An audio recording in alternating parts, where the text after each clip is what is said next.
Assalamu alaikum wa rahmatullahi wa barakatuh. Alhamdulillah.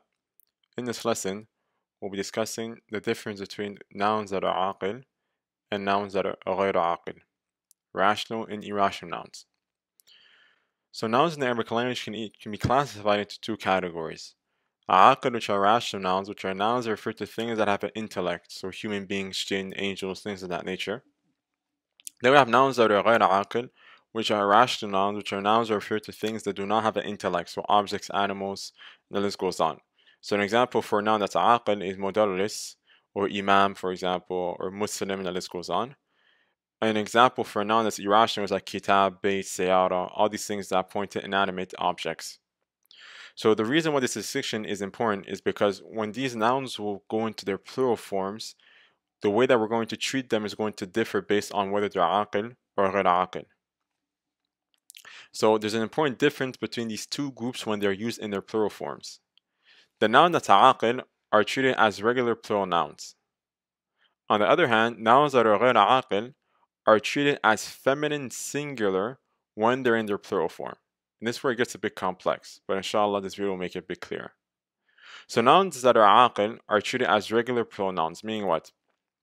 Meaning that if I have a word mudarris, for example, and I'm using it in singular, I'll say هذا مدرس جديد هو كبير. This is a new teacher, he is big. That's very clear.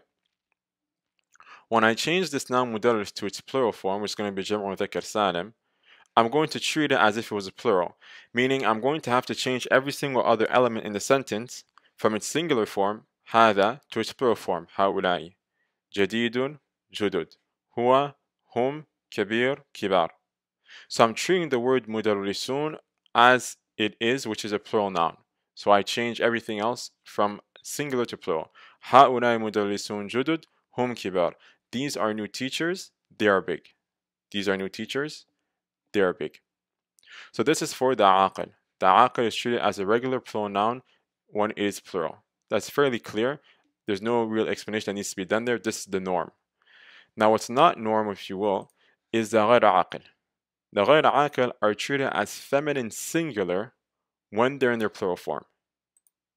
Meaning that the word kitabun, when I'm going to change it from its singular form, which is kitab, to its plural form, which is kutub, everything else in the sentence, هذا جديد هو كبير, is going to change from its singular form to a feminine singular form, and not to a plural form.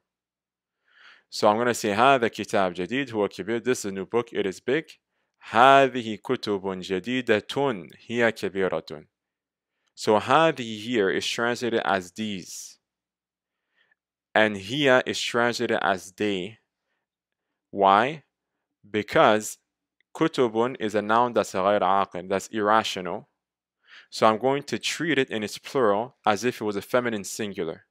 So the feminine singular version of هذا is هذه, and the feminine singular version of جديد is جديدة, and the feminine singular version of huwa is hiya, and the feminine singular version of kabir is kabiratun.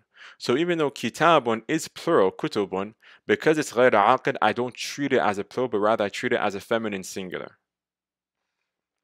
So the analysis of this is that kitab is a ghayr aqil, referring to something without intellect. So even when it takes its plural form kutub, when we refer to it, we're treating it, or we treat it as a feminine singular. So instead of using haulai, we use hadhi. Instead of using judud, we use jadidatun. Instead of using hum, we use hiya. And instead of using kibar, we use kibiratun. So that is the difference between the aqil and the ghayr al-aqil when it comes to their plural form and how we treat them.